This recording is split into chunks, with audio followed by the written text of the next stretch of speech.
Right. Here with George. I'm wearing a judo gi, right? You're wearing a jiu-jitsu gi. Today I want to talk a little bit about stances, okay? Judo stances, like how should I stand in judo, right? Do I stand like this? Do I stand like this, right? And it really depends on what the other person's doing, right? So we bow, right versus right. He comes out lead leg right, my lead leg is right. I want to turn my shoulder so my left hand is closer to my opponent, okay? Because this is my attack hand, this is my defensive hand, okay? This is my ideal position first. If I can grab this sleeve, it's ideal. A lot of the times he's not going to give me this hand, so then I go for the lapel. I want to be able to punch this shoulder so I can stop his dominant side turn, okay? If I go here, he has ippon nage, taitoshi, boom, taitoshi, right? Harai makikomi, right? Lots of all the powerful stuff. Right? It's a short, powerful turn. I cannot go this way because this is my short, powerful side. This is my dominant turn side. Okay, so now look, I have a long, weak side turn.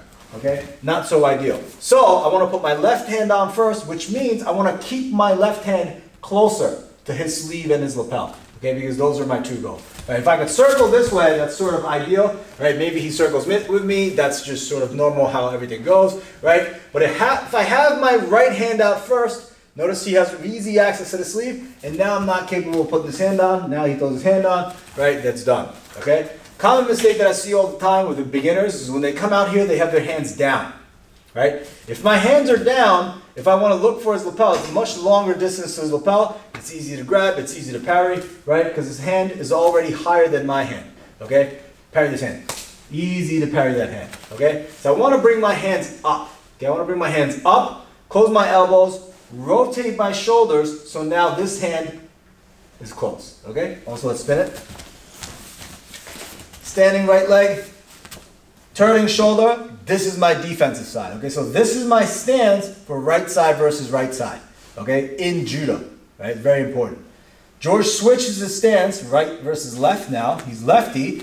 I no longer want to do this anymore, okay? I want to bring my right hand forward, so now I have proximity to this lapel, okay? And like I said before, if your hand is low, right, it's very easy for him to parry this hand as the hand comes up, and now he's already beaten me to this lapel, okay? So now if he wants inside, he can deny me this position, right? And now I have to go to the outside. Now I have outside position, he has inside position. Ah, man, I really wanted that inside position. It's already gone, right? So, lead leg right, lead leg left, right side versus left side, okay? I want to keep my lead leg arm forward, okay? And if you have your hand up like this, okay, I want to beat my hand sort of to the outside so I could go parry, lapel hand, okay? I could also fake the hand, his hand goes by to parry the hand, then I could punch his hand in, okay? But the more the distance between this shoulder and his lapel, the further my hand has to travel, so that is no good, okay? So lead leg right versus left, right shoulder forward. Okay? Right versus right. Reverse. Okay? Like this. My stance based on right versus right. My stance based on right versus left. Notice what my legs are doing. It's almost identical. Okay? Because I always want to be able to short turn to my dominant side. Okay? If he's standing neutral, lead leg right, whatever my hands are doing, short turn to my dominant side, short osoto, short ochi, short ippon nage. Boom. Okay? When I come out here, we're playing now a different rule set, lead leg right. George takes a very low squatting stance. Low squatting stance. Okay, I don't want to have my hands up and then have him access to my legs. Okay? Access to my legs. So, in this case, I'm going to match my opponent. Okay, I'm going to match my opponent here, and then same sort of ordeal. Okay, if there's an opportunity for him to shoot on this leg, look, this hand goes down, right, in order to be able to protect, and this is sort of classic wrestling position here. Okay, so as soon as he takes a shot in this diagonal here, look, I have my hand to be able to protect, and then cross face him hard here. Okay, my hand is protecting my leg.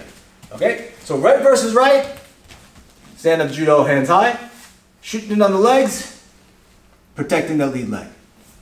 Right versus left, shoulder forward, right, and same thing, right versus left, right, lead leg, always protected with that lead arm, right? There's a good question that I got on the internet. It's like, what should my stance look like? Should it look like this? Look like that?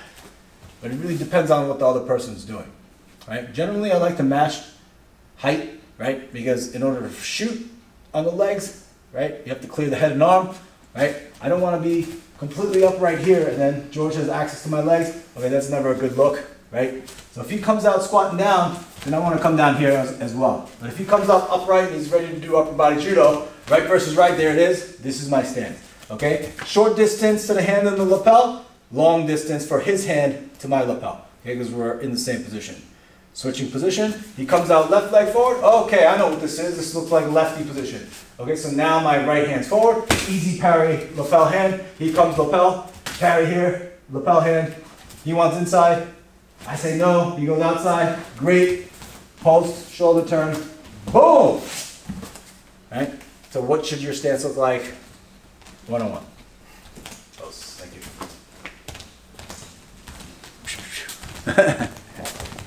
Thank you.